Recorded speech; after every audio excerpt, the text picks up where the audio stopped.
दोस्तों नीट 2023 का अब काउंसलिंग होने वाला है और आप सभी लोग ये चाहते हैं कि पूरा डिटेल में बात किया जाए कि 2023 का एमबीबीएस का काउंसलिंग कैसे होगा। तो मैं इस वीडियो में बात करूंगा पूरा 2023 में काउंसलिंग का कि आपको क्या क्या करना है, कौन कौन डॉक्यूमेंट्स रेडी करके रखने हैं और कहां कहां काउंसलिंग कर सकते हैं। जी सही सुन रहे हैं, ए टू जेड इंफॉर्मेशन 2023 के काउंसलिंग के बारे में हम बात करेंगे। सबसे पहला अगर मैं बात करूं कि mccd.mcc.nic.in यही ऑफिशियल वेबसाइट है जहां पे ऑल इंडिया का काउंसलिंग होता है। जी आप यहां पे देख सकते हो यूजी मेडिकल काउंसलिंग। जब आप इसे क्लिक करोगे तो इस तरह से पोर्टल ओपन हो जाएगा। बट मेरे दोस्त ये जो भी पोर्टल है वो 22 का है। मैं एग्जांपल दिखा देता हूं।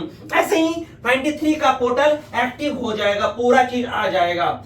अब हम बात करते हैं कि मैं बेसिक से बताना चाहूंगा कि नीट का काउंसलिंग कैसे होता है, क्या होता है। सबसे पहले बात कर ले, जैसे ही नीट का एग्जाम खत्म होता है उसके बाद आपका रिजल्ट आता है, रैंक आ जाता है, मार्क्स आ जाता है कि 720 में क्या स्कोर किए हैं। उसके बाद 15 डेज 20 डेज के बाद काउंसलिंग स्टार्ट हो जाती है, राइट। कभी कभी 1 महीने भी लग जाते हैं। उसी काउंसलिंग के बारे में बात करेंगे। सबसे पहला बात यह होता है कि मेरे दोस्त काउंसलिंग जो होता है वो 2 तरह का होता है। जी एक होता है ऑल इंडिया काउंसलिंग, एक होता है स्टेट काउंसलिंग।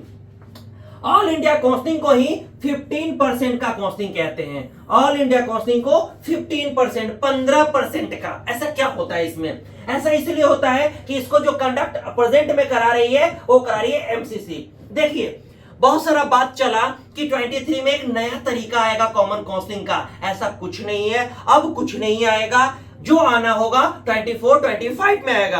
अब 23 में जो ओल्ड पैटर्न है 85% स्टेट कोटा और 15% ऑल इंडिया कोटा, उसी पैटर्न पे काउंसलिंग होना है। ये आप क्लियर होके चलिए, ठीक है। चलिए तो अब हम देखेंगे कि 15% काउंसलिंग में कौन कौन कॉलेजेस यूनिवर्सिटीज पार्टिसिपेट करते हैं। जी समझना बहुत जरूरी है।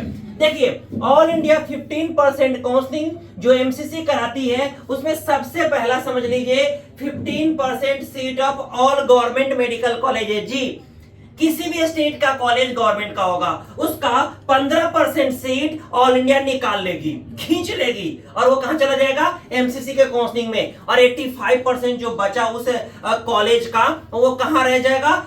स्टेट में 85% में चला जाएगा। जी सही सुन रहे हो आप। जैसे कि एग्जांपल ले लेते हैं, जैसे PMCH Patna medical college and hospital, उसके अगर मान के चलते हैं 100 सीट्स है, ठीक है। तो उसमें 15% सीट ऑल इंडिया में खींचा जाएगा, ऐसे खींचा जाएगा, समझ सकते हो। और 85% सीट बिहार के जो स्टेट काउंसलिंग अथॉरिटी होती है वो काउंसलिंग कराएगी 85 सीटों के लिए। और 15 सीट कहां चला जाएगा? ऑल इंडिया में। यही है, सारे इंडिया के सारे गवर्नमेंट कॉलेज का 15% सीट एमसीसी में आ जाता है, ठीक है। तो आप सभी लोग एलिजिबल है काउंसलिंग में पार्टिसिपेट करने के लिए। जो बच्चा जनरल कैटेगरी से ईडब्ल्यूएस से 137 स्कोर किया वो जी एलिजिबल है। आपको सीट मिले या ना मिले वो बात नहीं है। चलिए उसका कट ऑफ का बात अलग करेंगे।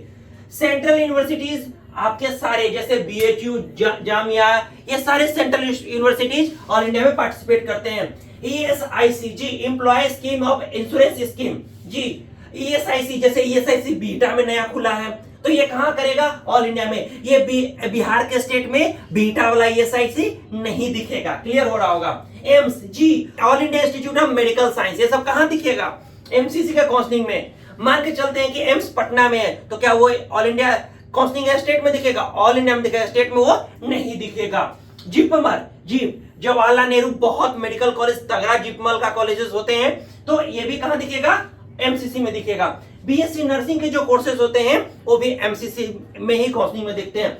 मोस्ट इंपॉर्टेंट जो बच्चे प्राइवेट से एडमिशन लेना चाहते हैं उनके लिए डीम्ड यूनिवर्सिटी, सारे डीम्ड यूनिवर्सिटी जैसे भारतीय विद्यापीठ हो जाएगा, Kalinga institute of medical science हो जाएगा, जो भी बड़े डीम्ड यूनिवर्सिटीज है, बड़े नहीं सभी 51 के 51, पहले 49 थे, अभी 2 और इंक्रीज कर गया है, अब 51 सारे के सारे यही पार्टिसिपेट करेंगे। तो क्लियर हो रहा होगा कि 15% काउंसलिंग में इतने चीज आपको दिख जाएंगे। अब हम लोग देखेंगे कि स्टेट में क्या क्या दिखता है। जी जो स्टेट काउंसलिंग है उसमें क्या क्या दिखता है, आपको क्या क्या मिलेगा। सबसे पहले 85% of government seat, 85% of government seats जी, जितने सीट्स गवर्नमेंट के हैं वो सारे के सारे 85% यही मिल जाएंगे, जैसे मैंने पीएमसीएच वाला एग्जांपल आपको बताया था। उसके बाद 100% सीट किसका, प्राइवेट कॉलेजेस का। एग्जांपल एक देख लेते हैं प्राइवेट कॉलेजेस का। 100% सीट, जैसे मान के चलते हैं कटिहार मेडिकल कॉलेज, इसका सारा का सारा सीट कहां मिलेगा, बीसीसी बिहार के काउंसलिंग अथॉरिटी के पास मिलेगा 100% सीट। तो यही दो दिखता है स्टेट गवर्नमेंट के स्टेट काउंसलिंग में जी। हम आगे बढ़ जाते हैं काउंसलिंग का। अब देखें कि वेबसाइट मैंने बता दिया है mcc.nic.in, और स्टेट कोटा का जो भी वेबसाइट होता है वो हर स्टेट का अलग होता है। बिहार का अलग होगा बीसीसी करके, यूपी का अलग होगा यूपी नीट करके, आपको राजस्थान हरियाणा ये सारे स्टेट के अलग अलग काउंसलिंग के वेबसाइट है, वहां जाके आपको काउंसलिंग करना है। कोई दिक्कत हो तो कमेंट करके जरूर बता देंगे। एलिजिबिलिटी कौन है, जो भी नीट क्वालिफाई किया है वो सब बच्चा एलिजिबल है। अभी हमने बताया 137 107, राइट। चलो आगे डॉक्यूमेंट समझ लेना है मेरे दोस्त, क्या क्या बेसिक डॉक्यूमेंट रेडी रखना है। 10th के मार्कशीट हो गया, मार्कशीट और सर्टिफिकेशन ये दोनों में से कोई है तो कुछ चल जाएगा, कोई दिक्कत नहीं है। 12th का सर्टिफिकेट एंड मार्कशीट, नीट का एडमिट कार्ड, नीट का कंफर्मेशन फॉर्म।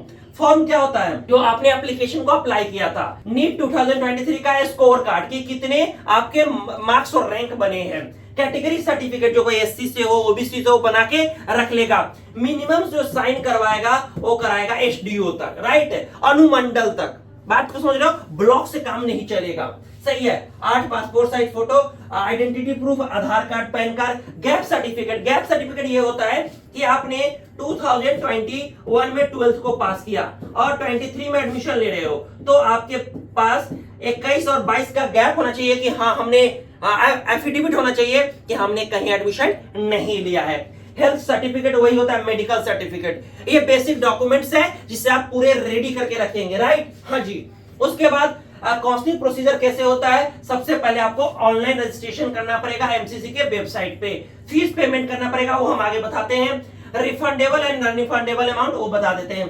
चॉइस फिलिंग होगा, आप ये फीस पेमेंट करने के बाद चॉइस फिलिंग करोगे कौन से कॉलेज में एडमिशन चाहिए, राइट। चॉइस फिलिंग का मतलब हो गया कि मेरे को सबसे पहले एम्स चाहिए, एम्स दिल्ली, एम्स पटना, क्या चाहिए वो आप बताएंगे चॉइस फिलिंग के थ्रू। कोई आपको नहीं बोलने वाला कि इतना रैंक है 700 मार्क्स लाए हो आप ये कॉलेज ले लो, ऐसा नहीं होता है। आप बताओगे कि मेरे को ये चाहिए, है ना, फिर लॉगिंग कर दोगे, लॉक हो जाएगा। सीट अलॉटमेंट होगा, रिपोर्टिंग टू द कॉलेज, ये शॉर्ट में ये समझ सकते हो। जो रजिस्ट्रेशन चार्ज वगैरह 23 का होगा वो बता देता हूं। ऑल इंडिया में क्या होता है कि जनरल कैटेगरी के लिए नॉन रिफंडेबल 1000 रुपया का है और 10,000 रुपया का सिक्योरिटी है कि भाई तुम काउंसलिंग में पार्टिसिपेट करना चाहते हो सच में तो कुछ पैसा दे दो हमें। हाँ, तो 11,000 रुपया का आपको पेमेंट कर डालना है।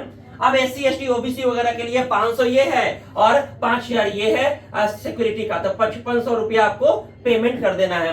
अब डीम्ड यूनिवर्सिटी जो मैंने बताया 51 डीम्ड यूनिवर्सिटी, उसके लिए 5000 रुपया का नॉन रिफंडेबल आपको अगर नहीं सीट मिलेगा या नहीं लेना तो ये गया, है ना। और 2 लाख रुपया का ये 2,05,000 का आपको कर देना है।